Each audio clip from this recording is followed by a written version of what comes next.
Welcome. My name is Ian, and this is the beginning of my lecture series about one of the best deep learning books written by Ian Goodfellow. The book's name is just Deep Learning.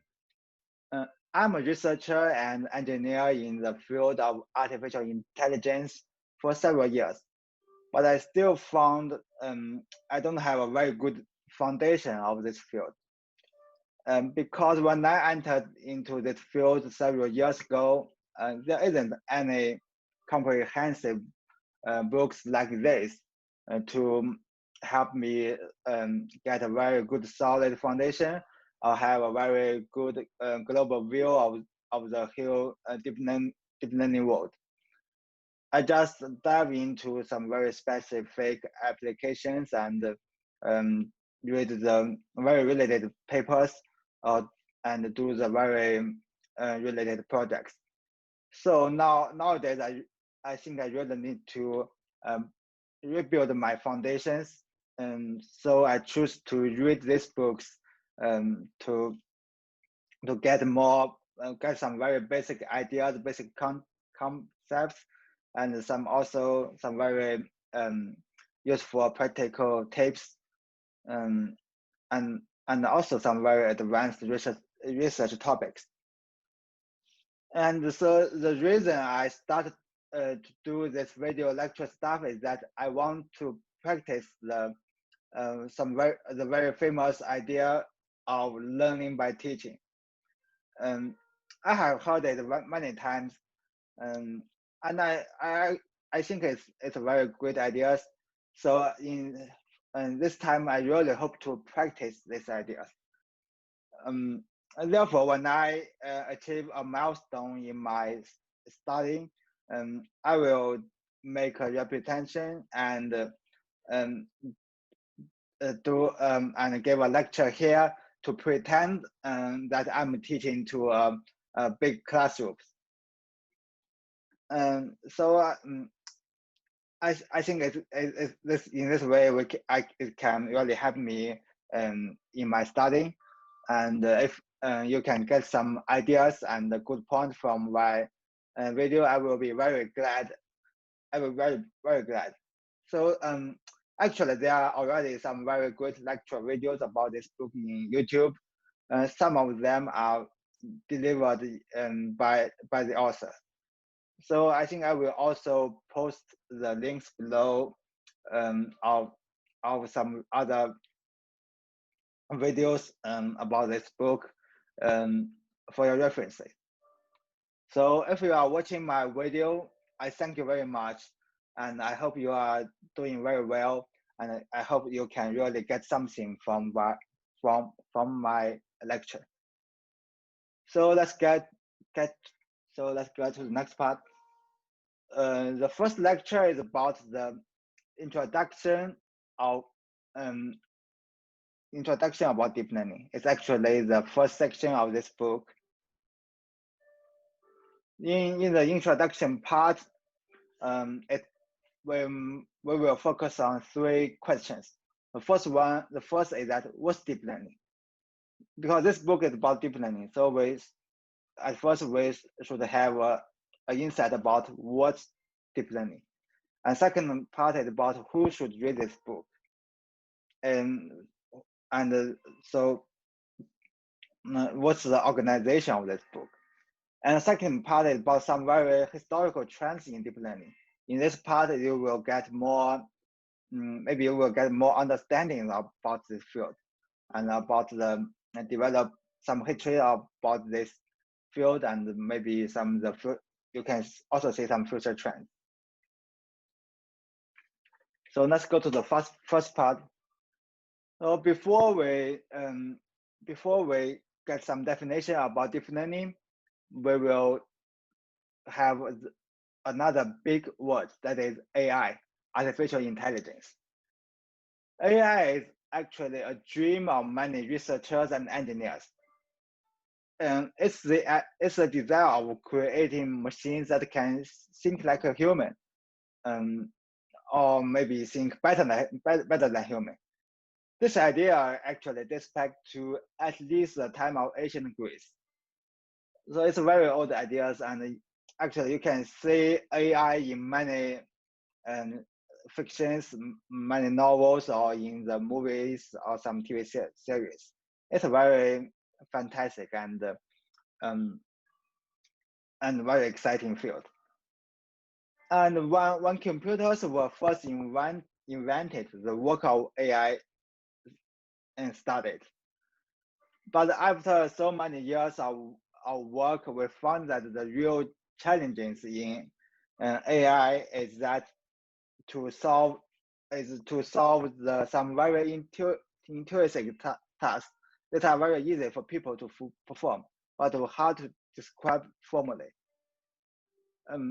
What's that mean? In computers can actually do some tasks very well, and that seems pretty hard for humans, like computing, uh,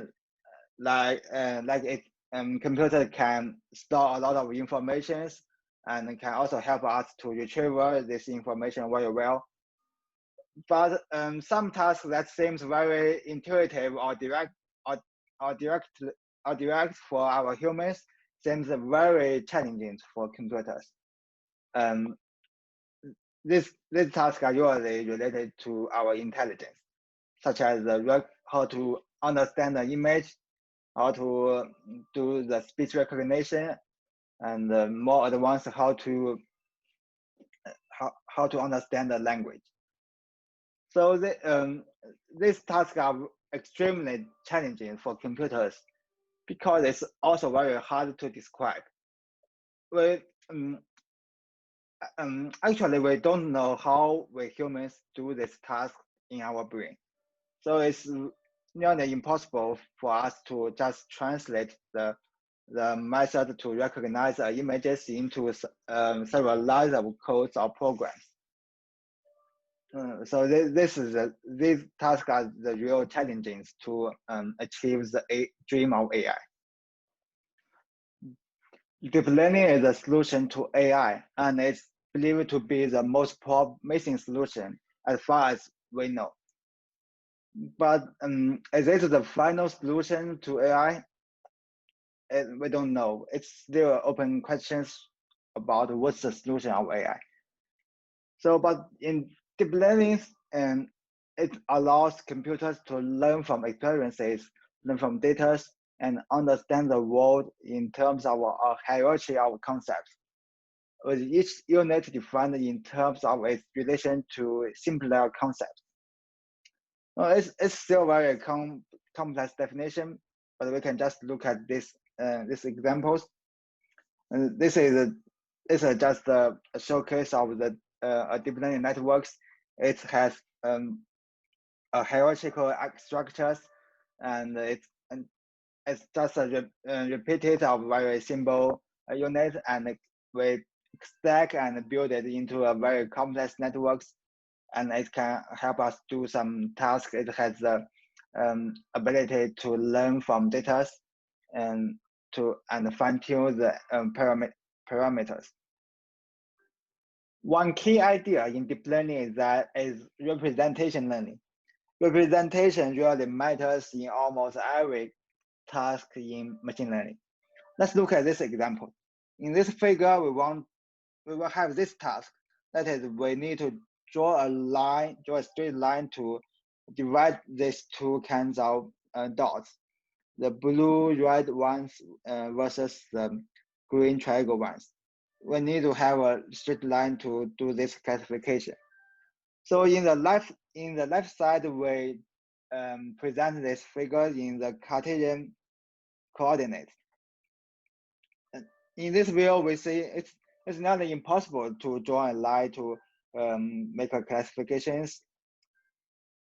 These are not very good lines. But if we represent this data in another coordinates, that is polar coordinates, that means we use the new features, the polar coordinates to represent data. It becomes very easy and very straightforward to draw this line to make just a perfect classification. You see from example that the representation, the features of the data is really important in machine learning. So before deep learning, we usually use some try to use some hand designed features to do these things. But this although they are very good features, such as safe descriptors in computer vision, which is really great. But this kind of features is very limited in some very complex tasks, and it proves that the hand design features cannot generalize very well. And so so we have this idea of representation learning, and we want to have a model that can just adapt to different kinds of data sets and different kinds of tasks, and we can generalize these features very well.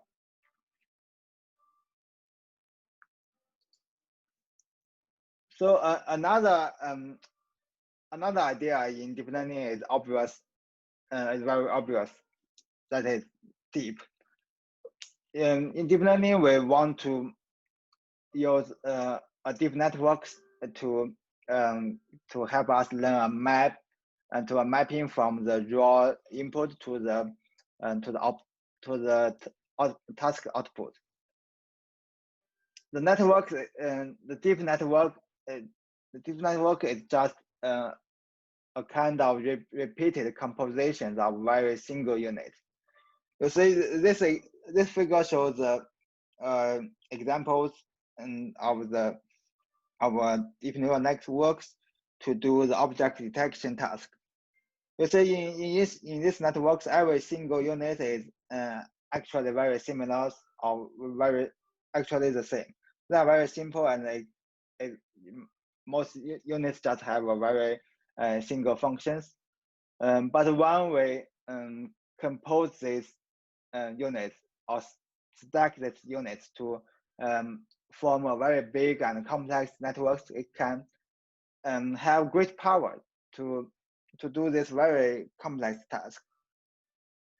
And also in the structures of the deep networks, it can actually learn. You see, it can actually learn and learn or capture the key features of the images from a very low level context to a very to more mid-level and high-level structures, and finally to the most high-level semantic meaning of this image. So let's say this is a map of AI, and let's say where is deep learning? Let's say deep learning is here. It's a subset of the representation learning, and the representation learning is a subset of machine learning, where machine learning is another subset of AI. So this is what's the place of the deep learning and what's this book about. We will dive into this circle of deep learning in this book. But some basic ideas of machine learning and representation learning is also needed for us to understanding some basic concepts and ideas of deep learning. It's also, this figure can help us to know the difference between some very classic AI systems, like the rule-based systems and the deep learning systems. You see, in the rule-based systems, we nearly do all the things by hand-designed programs. We need to do a lot of set a lot of rules and patterns and conditions. It will be very complicated program. And the second line is about the classic machine learning. In this models, we use hand designed features to transport the input to some very good features, and then we use machine learning models to learn the mapping from the features. And in the representation learnings, we want to do to make the whole pipeline to be learning systems because hand designed features is proved to be very limited. So we want to use more learning techniques to make this model more powerful and has can generalize very well. And deep learning is in deep learning we can learn a hierarchy of features, which is proved to be more effective than the shallow representation learning method. The above sections can help us to get some very basic insight about deep learning. And then, so who should read this book? This book can actually be very useful for a variety of readers, but it was written with two main target audience in the author's mind. The first ones are the university students. Both undergraduate or graduate students are very fine to read these books to help them to get into the world of deep learning. The second target audience are software engineers. Maybe if you are a software engineer that want to directly use the techniques of deep learning in your projects or your products, it's also very good to read this book. Some prerequisites knowledge are needed to before you read these books, but I think it's not very hard if you have some very basic computer science background or experience. You should be a little familiar with programming. I think Python is very good because so much there's tons of deep learning libraries written in Python, and also it's very good if you can try to train a model or by yourself. And if you if you know some basic knowledge of Python, I think it's pretty easy nowadays. And second, you should have some basic understandings about some very basic ideas about the computational theories, some very introductory level of calculism, and some of the terminology of graph theory. So I don't think this prerequisite these is very strong. So maybe you just need some very basic computer science background. So this map shows us the organization of this book. You see it covers many fields of deep learning, many models, but it's very good. It's a very good organization that it has three parts. In first part one is about some prerequisite knowledge of applied math and some very basic machine learning, some basics about machine learning. If you have already taken these related courses, or you, for example, you have watched the video lectures about the machine learning, it's very safe to skip this part. And then part two is about some very essential techniques about deep learning networks. And this type techniques are widely proved to be very effective, and some very solved techniques. So if you just directly use some techniques about deep learning into your project and your work, this part is very good to read. And also I think this part may be the core part in this book, and I think everyone want to read this book should at least read this part. Part three about some research ideas in a field in deep learning These ideas are not very established techniques. Maybe it's very good to directly use this in your project. It will be a little risky. But if you are researchers, or if you want to know what the future of deep learning might look like, it's very great to read this part. However, if you if you just want to use some deep learning techniques into your project, and if you are not researchers, or if you are just engineers in a particular product, it's also safe to skip this part. The third section of my presentation about 4 historical trends in deep learning. That this part this part about some historical trends, but it can also help us to have a little deep understanding of the deep learning and to know some about the future trends of the deep learning. So let's dive it. The first part is about the historical waves. You see, I think many readers or watchers have heard of deep learning as a very exciting new technologies, and are surprised to see a mention of history in a book about an emerging field. But in fact, deep learning is not a very new idea. Deep learning can date back to the 1940s. So, but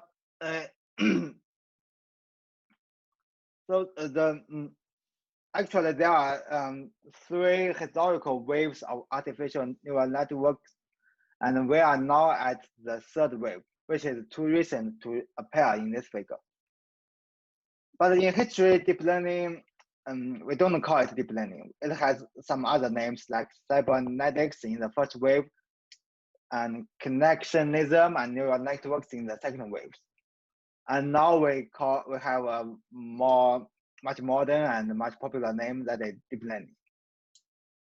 Even though it has different names, but the core ideas, the core techniques are essentially very similar or just the same. And so the deep learning has gone through many names, and maybe it can reflect the influence of different researchers and different perspectives. You can, from this figure, you can see the ups and downs about the research in the field of deep learning. It's very interesting. Maybe in the history, we don't have enough data samples to make the big neural networks work very well. And another thing I want to mention is the relationship with neuroscience. The deep learning and neuroscience are connected, but they are actually 2 separate research fields. Neuroscience is regarded as an important source of inspiration for deep learning researchers, but it is no longer the predominant guide for the field. So as a researcher in deep learning, we really want to get more inspirations from the neuroscience, from how our brain works. But unfortunately, we know too less about how our brain works, and it's also very hard to do this kind of research. So I think we are still looking forward to the next achievement of neuroscience, and maybe that will inspire the research in the deep learning well. Also, the deep learning has inspired research in neuroscience. Some scientists in neuroscience also use deep learning to do some experiments or to evaluate their ideas or hypotheses. Modern deep learning actually draws inspiration from many fields such as applied math, information theory, and numerical optimization. Some current researchers set neuroscience as a very important source of inspirations, while others are just not concerned with it at all. The second trend in deep learning is about the increasing dataset sizes.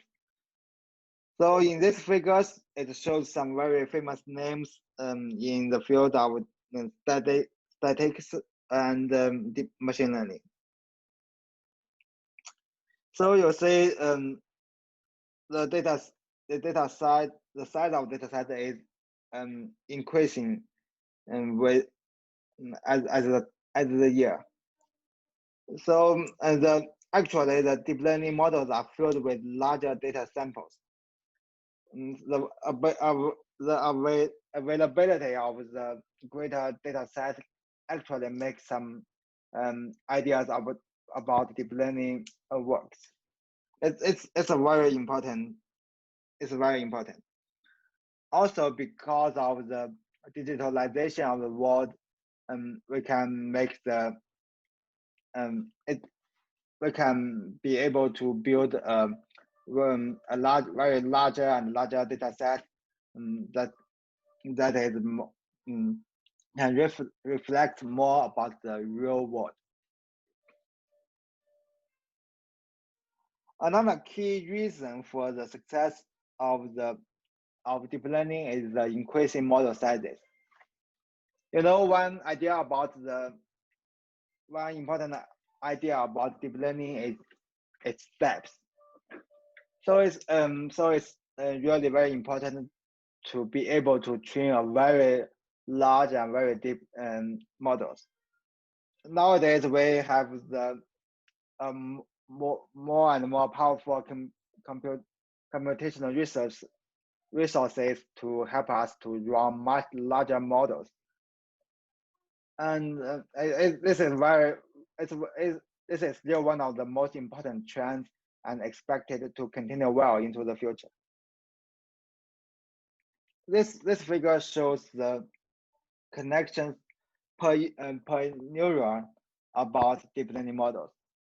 You see, this dots represent different deep learning models in different times, and the number shows it's the connections per neuron. It is believed that animals become intelligent when many of their neurons work together. A single unit is usually very poor because it only has a very simple functions. But when we connected them together, it becomes very powerful, which is also the case for animals and for humans. And this is another figure shows the size of the neural networks. You see this line is represents the trend of the size of neural networks. So since the introduction of hidden units, artificial neural networks have doubled in size roughly every 2.4 years. It's really amazing. But actually at the current speed, the neural networks will not have the same number of neurons as the human brain until at least 2050s. So we are still at this level. At this level, okay. So the complexity of our neural networks today is still simpler compared to frog. So there's still a long road to go, and this is still a very important trend. I think with more powerful computational resources, researchers will try to train and build much larger and larger neural networks. Okay, the last trend of the deep learning is that it has increasing real-world impact. So this figure is a very good example. It represents the performance of machine learning models on a very famous challenge named ImageNet. ImageNet is a very large-scale visual recognition data set. It's very important for the development of computer vision, and that it has driven so much of the researches in that areas. And the first success of deep learning models in this very challenging task appears in this year. So one way, I think I still remember that when I saw the result of the deep learning models in 2012, I was totally shocked because it just advanced its field to a very large step that I didn't imagine. It's very amazing. And since then, the deep learning models dominate this field, and it continues to advance this field to another level. And until now, it is believed that the problems of supervised object recognition is solved by deep learning, and it's really amazing. And I think this is the very first time that we see the power of the deep learning. And since then, since that year, the deep learning have succeeded in broader and broader applications, such as the object detections, image segmentation, speech recognition, machine translation, and AlphaGo, which represents a very interesting field about reinforced learning. And also there are tons of applications that are very successful and amazing when we introduce deep learning. Also, maybe you know that in many big technique companies and technique giants, deep learning is a very important techniques, like Apple, Google, Facebook. In this kind of functions, in this kind of companies, the deep learning is a very powerful techniques for their products. I just feel very lucky to be part of this field, and I want to continue to learn more in this field and do some very good contribution to the field.